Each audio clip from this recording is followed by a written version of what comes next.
স্রেফ তুলে দেব স্রেফ তুলে দেব ইস্টবেঙ্গলের শিক্ষা ব্যবস্থায়, মানে ফুটবলিং যে শিক্ষা ব্যবস্থায়, সেখানে একটা মারাত্মক একটা বিষয় আমি লক্ষ্য করেছি, এবং সেইটা নিয়ে আমার যেই বহু প্রচারিত বা প্রায় 7 বছর ধরে চলছে একটা চ্যাট ফোরাম, জনপ্রিয় চ্যাট ফোরাম, সেখানে অল্প বিস্তর আলোচনা করেছি, কিন্তু আমার মনে হয়েছে এটা নিয়ে একটু বিশদে একটু আলোচনা করা দরকার। তো এই বিষয়টা ছাড়াও আরও দুটো বিষয় নিয়ে আলোচনা করব। এক হচ্ছে সামাজিক শিক্ষা ইস্টবেঙ্গলের ফ্যানদের, আর একটা হচ্ছে মানে সরকারের উদ্দেশ্যে একটা বিষয় নিয়ে এটা বলবো। তো প্রথমে স্রেফ তুলে দেবো, মানে স্রেফ তুলে দেবো কথাটা কোত্থেকে, মানে আমি দেখছি যে ইস্টবেঙ্গলের যে রিজার্ভ টিমের খেলা আছে, সেই খেলা শেষে ইস্টবেঙ্গলের যিনি থাকুন না প্রেস কনফারেন্সে, তিনি বাঙালি কোচ হন বা অবাঙালি কোচ, মানে বিনো, এদের একটা মানে বদ্ধমূল ধারণা আছে যে এদের একমাত্র দায়িত্ব হচ্ছে যে কোনো যেন তেন প্রকারণে কাউকে সিনিয়র স্কোয়াডে পাঠিয়ে দেবো। গতকাল ম্যাচ শেষে আমি দেখছিলাম এক বাঙালি কোচ, বোধহয় ওনার নাম অর্চিষ্মান, উনি বলছিলেন যে আমি তো চাই যে এরা সমস্ত ন্যাশনাল টিমে খেলুক, মানে সে সিনিয়রে নয়, সে একদম ন্যাশনাল টিমে পাঠিয়ে দিয়েছে, মানে সেফ তুলে দেবো। তো এই বিষয়টাতে একটা মানে একটা এডুকেশন সিস্টেমে একটা প্রসেস ভ্যালিডেশনের সমস্যা আছে, একটু বিস্তারিত আলোচনা হবে। তো তাই এই আলোচনাটা কন্টিনিউ করার আগে আমি আরেকটা বিষয় নিয়ে আলোচনা করব। আমি বলেছিলাম আমার আগের অডিওতে যে আমার বাবা গেছে নিজে নিজে আগের ম্যাচটা দেখতে কিশোর ভারতী স্টেডিয়ামে, এবং খুব এনজয় করেছে। তো আমি দেখছিলাম কিশোর ভারতী স্টেডিয়ামে বৃষ্টি পড়ছে, তো বৃষ্টির মধ্যে একটা দিক তো খুব সুন্দর, একটা দিক মানে আপনার সুন্দর ভিআইপি ব্লক বানিয়েছে, মাঠটা খুব সুন্দর বানিয়েছে কিন্তু কিশোর ভারতী, কিন্তু অপর দিকে মানে আপনার ভিআইপি ব্লকের উল্টো দিয়ে কোনো আচ্ছাদন নেই। ছবিতে দেখতে খুব ভালো লাগছিলো, সবার ছাতা, আমি সেই ছবিটা একটা ওই স্ক্রিনশট ওই এসএসসিএম থেকে এটা শেয়ার করলাম, দেখুন দেখতে খুব সুন্দর লাগছে, কিন্তু এই সৌন্দর্যটা না মানে কোনো উন্নত দেশে কাম্য নয়। মানে এইটা হচ্ছে ওই গরিবের সৌন্দর্য, অনেক থাকে না, অনেক অনেক শিল্পী আঁকেন একটা দারিদ্রতার একটা ছবি আঁকেন, দারুণ ফাটাফাটি ছবি আঁকেন, সেই আলু খাচ্ছে, সে আগে ইটালিয়ান যুগে যে রেনেসাঁ যুগে প্রচুর ছবি আছে দেখবেন, মানে সেদ্ধ আলু খাচ্ছে, ছিল ছবি হিসেবে বিশাল বিশাল একটা মানে শিল্পকলা, সৃষ্টি, অমর সৃষ্টি, কিন্তু সেই ছবিটা যে সমাজের কথা বলছে, সে সমাজটা কাম্য নয়। তো আমি মানে শিল্পী চাই না, মানে আমি এত দারিদ্রতা চাই না বা এতটা বঞ্চনা চাই না যে সেখান থেকে দারুণ কিছু সৃষ্টি তৈরি হোক, একটা কলা তৈরি হোক, আমি চাই না। তার চেয়ে মানে মানুষ কলা ভাতে থাক, কলা শিল্পকলা দরকার নেই, প্রাথমিক শর্ত হচ্ছে মানুষ যাতে কলা ভাতে থাকে, তারপর শিক্ষা হলে ঠিক আছে, তারপর মানে শিল্পকলা হলে ঠিক আছে। তো দেখুন মানে আমি যখন প্রথম খেলা দেখা শুরু করেছিলাম, তখন মানে কলকাতার মাঠে যে কলকাতা ফুটবলই হতো না, ওটা ময়দানে কাদা মাঠে হতো, শুধু ইস্টবেঙ্গল মোহনবাগান মহাবাডানে ঘেরা মাঠে খেলতো, সেখানেও যাচ্ছে তাই কাদা হতো, মানে বল চামড় দিয়ে তুলে তুলে খেলতে হতো, মানে খেলাই যেত না। এখন আপনারা দেখেছেন ইস্টবেঙ্গল মাঠে একদম অত্যাধুনিক টার্ফ করে দিয়েছে, এবং বাকি যত দল খেলে কলকাতা ফুটবল লিগে টায়ার ওয়ান অন্তত, তারা দেখবেন ভালো মাঠে খেলছে, নৈহাটি ব্যারাকপুরের প্রত্যেকটা মাঠেই গিয়েছে, কিন্তু কল্যাণীতে তো খুবই ভালো মাঠ, ব্যারাকপুর নৈহাটি প্রত্যেকটাই ভালো মাঠ, কিন্তু এই মাঠগুলোর মানে আচ্ছাদন নেই। কিন্তু কেন নেই? আপনি মানে রাজ্য সরকার বিশাল খরচ করেছে, মানে ফুটবল ইনফ্রাস্ট্রাকচার পেছনে আমাদের পশ্চিমবঙ্গ সরকার প্রচুর খরচ করেছে, এবং বুদ্ধিমানের মতন খরচ করেছে, মানে উল্টোপাল্টা খরচ করেনি, যেটা অন্য অনেক সরকার করে, অনেক রাজ্য সরকার করে, পশ্চিমবঙ্গ সরকার সেটা কিন্তু করেনি, খুব বুদ্ধি সহকারে খরচ করেছে। কিন্তু আমি বলবো একটু অনুরোধ, একটু আরেকটু আরেকটু আরেকটু আরেকটু খরচটা করুন, একটু আচ্ছাদন দিন, মানে বিশাল দামি আচ্ছাদন দরকার নেই। আমি 1-1.5 বছর আগে যখন ইংল্যান্ডে বেড়াতে গিয়েছিলাম, ইংল্যান্ড যেতে আমার ভালো লাগে, প্রথম আমি কর্মজীবন ইংল্যান্ডে শুরু করেছিলাম, তো তার জন্য একটা আলাদা একটা দুর্বলতা আছে ইংল্যান্ডের প্রতি। তো এবার যখন ইংল্যান্ডে গিয়েছিলাম, তখন ওই মিলওয়াল বলে একটা ক্লাবের স্টেডিয়াম গিয়েছিলাম একটা খেলা দেখতে, একটা প্র্যাকটিস ম্যাচ ছিল, একটা প্রি সিজন। কেন মিলওয়ালে গিয়েছিলাম না, আমার অতি পরিচিত একজন ব্যক্তি থাকেন কলকাতায়, উনি আপনারা দেখেছেন খুব অ্যাক্টিভ, উনি একজন কিন্তু একজন বিদেশি দূতাবাসের একজন উচ্চ পদস্থ একজন কর্মচারী, একদম মানে উচ্চ স্তরে যেটা বলা হয়, কলকাতাতে উনি অবস্থিত, এবং উনি ওনার সাথে বহুদিন ধরে আলাপ, মানে ফুটবল সংক্রান্ত আলাপ, মানে অন্য কোনো আলগা প্রীতি নয়, ফুটবল সংক্রান্ত আগে থেকে, মানে উনি যখন কলকাতার ভারতের অন্য একটা রাজ্যে ছিলেন তখন থেকে ওনার সাথে আলাপ। তো উনি খুব মিলওয়ালের ফ্যান। এবার মিলওয়ালের একটা ইতিহাস আছে, একটা ওদের একটা ওই মানে বাজে ফ্যান কালচারের একটা ইতিহাস আছে, সেটাও এই আলোচনাতে থাকবে। আর মিলওয়াল মানে বহুদিন ইংল্যান্ডের টায়ার 3-তে ছিল, তা এই মুহূর্তে টায়ার 2-তে আছে। তো আমার এই জন্য যাওয়ার উদ্দেশ্য ছিল মিলওয়াল স্টেডিয়াম। আমি দেখতে চাইছিলাম যে মানে টায়ার 2-তে তো পয়সা থাকে না, লন্ডনে দেখছেন না আপনারা সব, আর্সেনাল, চেলসি, বড় বড় ক্লাব, তার মাঝে একটা মাঝারি ক্লাব সে কীভাবে নিজেকে মানে দেখভাল করছে। তো সেই জন্যই মিলওয়াল স্টেডিয়ামটা গিয়েছিলাম, স্টেডিয়ামটা দেখার জন্য মূল উদ্দেশ্য। এবং আমি ওই স্টেডিয়াম সংক্রান্ত একটা ছোট্ট একটা ব্লগের মতন করেও ছিলাম, সেটা আমি শেয়ারও করেছি, আপলোড করেছি। তো সেখানে গিয়ে দেখলাম স্টেডিয়ামটায় যে আচ্ছাদনগুলো না একদম মেটাল, খুব সুন্দর দেখতে, করুগেটেড, খুব সুন্দর এবং খুব রোবাস্ট। তো এরকম আচ্ছাদন করা কিন্তু খুব একটা বিশাল বড় ব্যাপার নয়। আমি চাইবো কিশোর ভারতী স্টেডিয়াম, নৈহাটি, এরা এত টাকা খরচ করেছে, সুন্দর মাঠ বানিয়েছে, একটু আচ্ছাদন দিক। তাহলে কি ওই ছাতা নিয়ে বসতে হয় না, মানে বয়স্ক মানুষ বা অল্প বয়সী হলে, বাচ্চাও কালকে গিয়েছিল না, একটা ভালো লাগে একটা মানে ছাতা, ছাতা অ্যালাউ করার জন্য অবশ্যই ধন্যবাদ পুলিশকে, ছাতা অ্যালাউ করেছে, কিন্তু জিনিসটা ভালো লাগে না। মানে শিল্পটা, কলাটা থাক, মানে মানুষ কলা ভাতে থাক, মানে এত খরচ করেছে আর একটু খরচ করাটা কিন্তু কোনো ব্যাপার না। এবার আমরা আসা যাক যে এডুকেশন সিস্টেম, প্রসেস ভ্যালিডেশন। তো এদের একটা বদ্ধমূল ধারণা আছে, আপনার অর্চিষ্মান, বরুণ, মানে বাঙালি অবাঙালি যত কোচ কাজ করছে ইস্ট বেঙ্গলে, যে যেন তেন প্রকরণে কাউকে তুলে দিলেই আমি আমার কাজটা করে ফেলেছি। এবার তোলার পর মালটা কী কাজ করছে কেউ জানে না। আপনারা দেখুন, আপনারা যখন ধরুন একটা অ্যামাজন থেকে বা ফ্লিপকার্ট থেকে কোনো একটা মাল কেনেন, মালটা খারাপ হলে আপনারা তো ফেরত দিয়ে দেন। দিয়ে এখানে দেখুন মানে অদ্ভুত একটা সিস্টেম, তুলে যাচ্ছে, কাকে তুলছে, কেন তুলছে, সে তারপর গিয়ে কী করছে, কোনো ভ্যালিডেশন হচ্ছে না, মানে যাকে তাকে পাস করে তুলে দিচ্ছে উপরে, তারপর সে কী করছে তার ভিত্তিতে কিন্তু 360 ডিগ্রি রিভিউ হচ্ছে না। মানে আপনার স্টুডেন্টের রিভিউ হচ্ছে, স্টুডেন্টকে সে ইচ্ছা মতন পাস করাচ্ছে, ফেল করাচ্ছে, টিচার যাকে তুলছে সেখানে যে একটা নিয়ম মানা হচ্ছে না, সেইটা নিয়ে কারো কোনো রিভিউ নেই। মানে সিনিয়র ম্যানেজমেন্টে কোনো রিভিউ প্রসেস নেই যে তুমি এতজনকে তুললে পরবর্তী ধাপে তোমার রিজার্ভ টিম থেকে আইএসএল স্কোয়াডে তুললে, তারপর তারা কী পারফর্ম করছে, তারা কেন ফেল করছে, তার মানে তোমার ইভ্যালুয়েশন সিস্টেমে একটা প্রসেস আছে, একটা প্রসেস ভ্যালিডেশনের প্রবলেম আছে। এই প্রবলেমটা কেন সেটা আমি আগেই আলোচনা করেছি, যে এই কোচরা, সাধারণ ফ্যানরা, মিডিয়া, টিভি কমেন্টেটর, এরা 100% বাঙালি, এরা প্রসেসটা, প্রোটোকলটাই জানে না, মানে কীভাবে ইভ্যালুয়েট করবে। এবং প্রোটোকলটা কিন্তু খুব সহজ। আপনি আপনার দৈনন্দিন শিক্ষা জীবনের কথা ভাবুন। আপনি যখন ধরুন আপনি একটা টিচার, আপনি কারো একটা খাতা দেখছেন, খাতায় আপনি 20টা অঙ্ক দিয়েছেন, একটা স্টুডেন্ট যদি 18টা অঙ্কে বিফল হয়, 2টো অঙ্ক ঠিক করে, আপনি তাকে পাস করবেন না ফেল করাবেন? আপনি ফেল করাবেন তো। আপনি যদি নিজে স্টুডেন্ট হয়ে ফেল করে থাকেন, কেন ফেল করেছেন? আপনি কি মানে 0 পেয়ে ফেল করেছেন? না, আপনি হয়তো পরীক্ষায় 30 পেয়েছেন।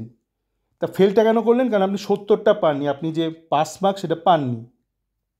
ইস্ট বেঙ্গল প্লেয়ারদের ক্ষেত্রে যেটা হচ্ছে, মানে জেসিন, টিকে, বিষ্ণু, এরা 20টা মুহূর্ত, ধরুন একটা ম্যাচের 20টা মুহূর্তের মধ্যে 2টো মুহূর্ত ঠিক করলো, 18টা ভুল করলো, আপনি তাকে নিয়ে নাচানাচি করলেন, আপনি বললেন এ মানে স্টার মার্কস পেয়ে উত্তীর্ণ হয়েছে পরীক্ষায়। এই সমস্যাটা হচ্ছে, এবং এই কারণেই কিন্তু মানে আপনারা যাদের নিয়ে নাচানাচি করেন, আমান, বিষ্ণু, জেসিন, এরা পরবর্তী ধাপে গিয়ে কিছু করতে পারে না। কেননা আপনাদের ইভ্যালুয়েশনটা হয়েছে 2 নাম্বারের ওপর, যে 2টো প্রশ্ন ঠিক করলো, 18টা ভুল করলো, আপনার 18টা এড়িয়ে গেলেন, ওই 2টোই আপনার মাথায় থাকলো, আপনি বললেন এ পাস। মানে আপনার যে ইভ্যালুয়েশন প্রসেস, তার সাথে কিন্তু জীবনের যে সাধারণ প্রসেস, যেভাবে আমরা ইভ্যালুয়েটেড হই আমাদের দৈনন্দিন জীবনে, কোনো সামঞ্জস্য নেই, কোনো মিল নেই।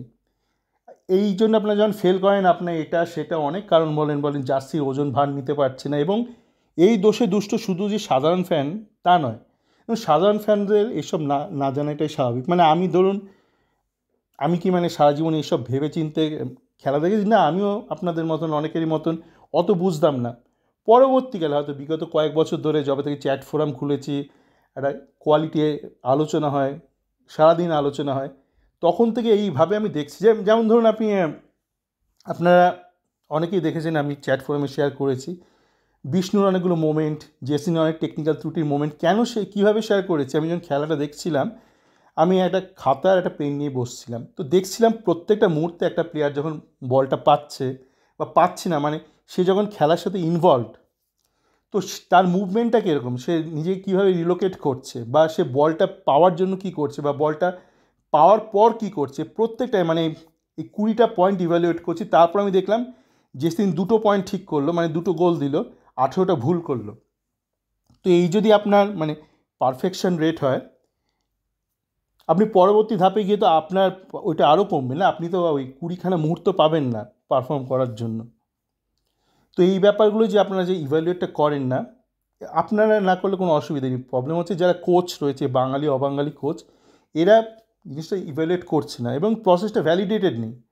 প্রসেসটা ভ্যালিডেটেড নেই এই জন্য যে প্রসেসটা ডকুমেন্টেড নেই, মানে আপনি কীভাবে একজনকে ইভ্যালুয়েট করবেন, মানে তাকে স্কাউটিংয়ের মুহূর্ত থেকে একই জিনিস, মানে আপনার তার পারফরমেন্স ইভ্যালুয়েট যখন করছেন, মানে সে তাকে আপনি প্রমোট করবেন কি না, করবেন কি করবেন না, সেরকমই আপনার প্রোটোকল থাকবে। আপনি যখন কাউকে স্কাউটিং করছেন যে এই চেক পয়েন্ট, এই প্রত্যেকটা পয়েন্টে এ কীরকম পারফর্ম করছে, প্রত্যেকটা পয়েন্টে।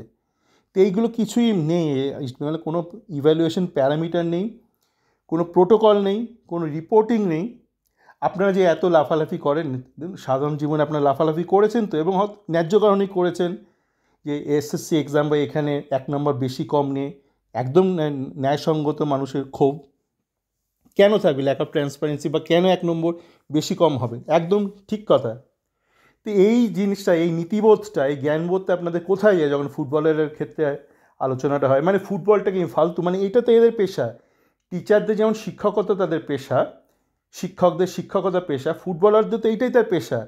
আপনি একজন ফুটবলারকে কেন লাথি মারছেন পেটে, মানে অন্যায়কে কেন প্রশ্রয়টা দিচ্ছেন, জ্ঞানত বা অজ্ঞানত, এইটা নিয়ে একটু ভাবা আপনাদের কিন্তু দরকার আছে। আর এই প্রসেস ভ্যালিডেশন এই জন্য দরকার আছে যে আপনি যদি প্রসেসটা ঠিক করে ডকুমেন্টেড করেন, ঠিক আছে, এবং তারপরে যদি ভ্যালিডেট করেন না, তারপর দেখবেন আপনার সিস্টেমে, মানে ইভ্যালুয়েশন সিস্টেমে বা কোচিং সিস্টেমে যেই থাকুক, মাল একই বেরোচ্ছে, মানে কোয়ালিটি আউটপুট হচ্ছে।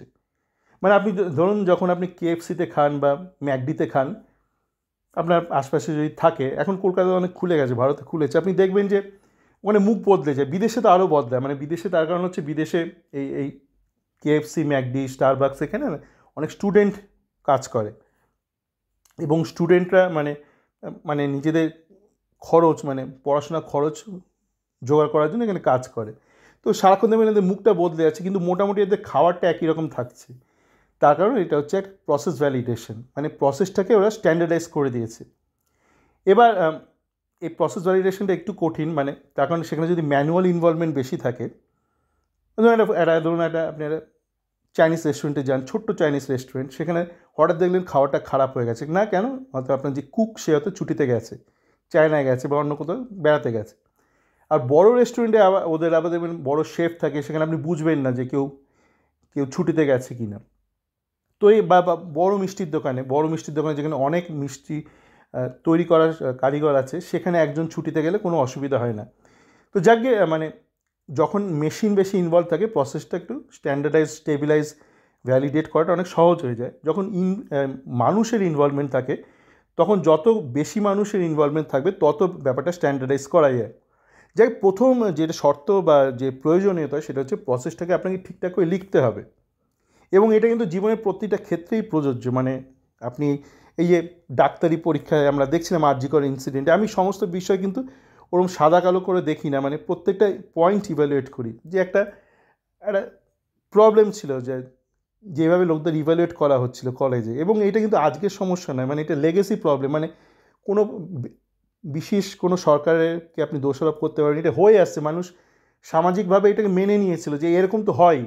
এবং এইটা কিন্তু শুধু সরকারি শিক্ষা ব্যবস্থায় না, বেসরকারিতে, আমার চ্যাটফর্মে একজন ফ্যান বারবার বলে যায় সে কর্পোরেট ইন্ডাস্ট্রিতে এরকম প্রবলেম হচ্ছে, এবং হ্যাঁ সত্যি আছে, কারণ সেখানে আলাদা একটা বেল কার্ভের একটা প্রবলেম আছে, ওইটা নিয়ে আর আলোচনা করব না। মানে কর্পোরেট, আপনার গভর্নমেন্ট, সমস্ত জায়গায় কিন্তু একটা ইভ্যালুয়েশনের প্রোটোকলে, প্রসেসে একটা প্রবলেম আছে। তো ইস্টবেঙ্গল কিন্তু এটা দূর করা খুবই দরকার আছে।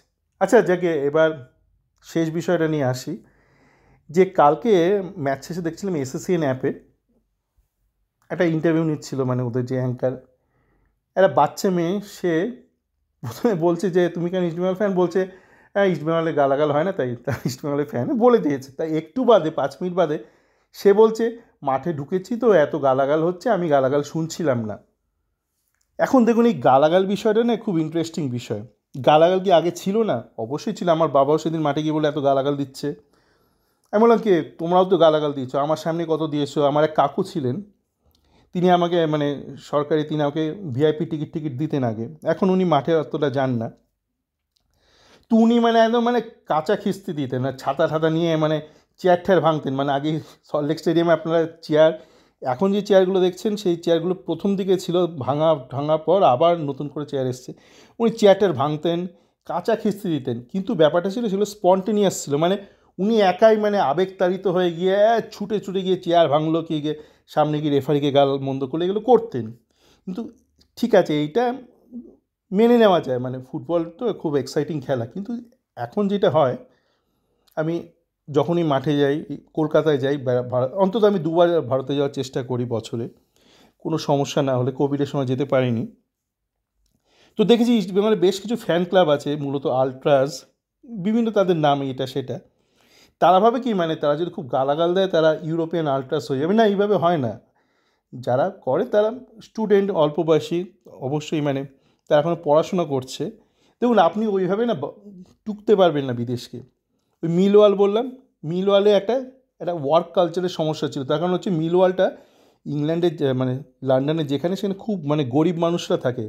মানে তারপর আমি এইটা ভাববেন না যে ওই যে বিদেশি দূতাবাসে উনি গরিব, মানে যে এলাকাটা, সেই এলাকাটা খুব মানে ওয়ার্কিং ক্লাস, মানে ব্লু কলার্ড লোকদের বসবাস। তো সেখানে খুব প্রচুর গরিব মানুষ থাকতো, খুব ফ্রাস্ট্রেটেড, মানে তারা জীবনে তাদের কোনো মানে আনন্দ করার কোনো উপায় নেই। তো তারা অনেকেই তখন এই গালাগাল ঠালাগালে, আলট্রাস, এই মারপিট, এটা আলাদা একটা কালচার ছিল। এখন ওটাকে অনেক কন্ট্রোল করা হয়েছে, না নয়তো আপনার কী হবে, মানে আপনার মানে খেলাটাকে আপনি গ্রো করতে পারবেন না। তো দেখুন মানে কে একটা রাগের মুহূর্তে একে গাল দিল, ওকে গাল দিল, গোলকিপারকে গাল দিল, এগুলো ঠিক আছে। কিন্তু যেটা হয়, এই অনেক ফ্যান গ্রুপ আছে, তারা মানে ভাবে কি মানে গালাগাল দিলে আপনি মানে বিদেশি হয়ে গেলেন, মানে গালাগাল দিলে আপনি ইউরোপিয়ান হয়ে গেলেন। দেখুন আমি তো বহুদিন, আমি ইউএস, ইউরোপ, বহু ইউরোপে বহু দেশে থেকেছি, কাজকর্ম করেছি। আর একজনের সাথে কথা বলছিলাম, তিনি তো ইউএসএর সিটিজেন এখন, বহুদিন ধরে, বহু বছর ধরে। তো এইভাবে না আপনি মানে নকল করতে পারবেন না। কেন নকল করবেনই বা কেন? সমস্ত কিছু আপনি কেন নকল করবেন? পাশ্চাত্য দেশকে, পাশ্চাত্য সংস্কৃতিকে, সমস্ত কিছু তো বোঝার একটা বিষয় আছে, তাই না? তো এই মানে একটা ছড়া কেটে, মানে একটা অর্কেস্ট্রেটেড, স্ক্রিপ্টেড গালমন্দ, এগুলো চেষ্টা করবেন যাতে না করা যায়। আমি অন্তত ক্লাবকে বলবো বা ক্লাবের কাছে অনুরোধ জানাবো যে যে স্টেডিয়ামে যারা সিকিউরিটিতে থাকে তারা এই জিনিসটা বন্ধ করুন। মানে কে একজন মানে রেগে গিয়ে গালাগাল দিল, ঠিক আছে, 2 মিনিট গালাগাল দিল, 5 মিনিট গালাগাল দিল, ঠিক আছে। কিন্তু অনেকেই আছে এই ফ্যান ক্লাবগুলো, মানে এরা বাপ মা মানে একদম কাঁচা কাঁচা যে খিস্তি আছে সেগুলো কিন্তু ছড়া কেটে মানে স্লোগান করে, স্লোগানিয়ারিং করে ব্যাপারগুলো। এইটা বন্ধ করা দরকার। আর কিছু কিছু মানে টোটালি বিকৃত মানুষ আছে, তারা মানে ঠিক আছে, তারা ওই রাজনৈতিক কারণে অনেক কাঁচা খিস্তি দেয়, মানে ম্যাচের শুরু থেকে শেষ অবধি। সেগুলো ঠিক আছে, একটা গোটা স্টেডিয়ামে একটা দুটো পাগল ছাগল থাকতেই পারে, কিন্তু এই ফ্যান ক্লাবগুলো যে করে এইগুলোকে বন্ধ করা দরকার। আপনারা বিশাল কিছু ব্যাপার না, একটু শিক্ষার ব্যবস্থা। তো যাকে আলোচনাটা আশা করি অনেকের উপকারে দেবে। সকলে ভালো থাকবেন।